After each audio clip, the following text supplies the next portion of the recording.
Imagine a sleepover turning into a full-blown neighborhood showdown. Am I the a-hole for not walking my daughter's friend home? Tag someone who needs to hear this story.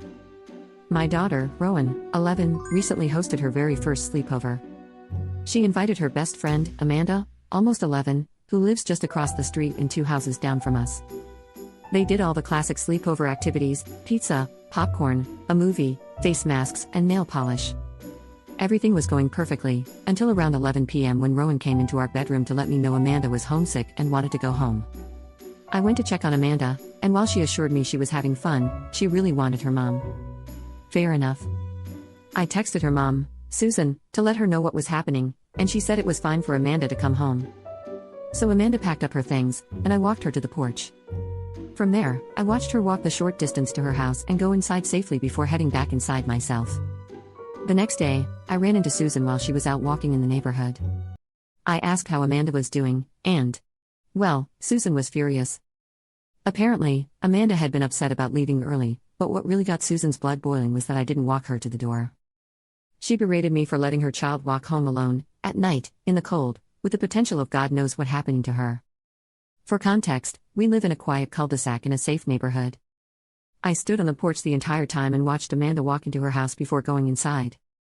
Amanda didn't seem scared or hesitant, and she never asked me to walk with her. To be honest, it didn't even occur to me that this would be an issue. When I was a kid, I would walk all over by myself. Sure, I know times have changed, but I genuinely thought this was fine. Susan didn't see it that way. She's still furious and has been telling neighbors I put Amanda in danger. Despite my apologies to both her and Amanda, she's banned the girls from playing together. Now I'm left wondering, was I wrong not to walk Amanda to her front door? Am I the a-hole? Thank you all for the support.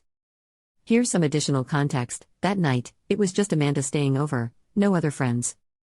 I'm married, and my husband was home. Susan is also married, but her husband travels often and happened to be out of town that night. She has another child, Matthew, 5 male. She told me that if I had let her know I wasn't planning to walk Amanda home, she would have woken Matthew up and come to get her herself.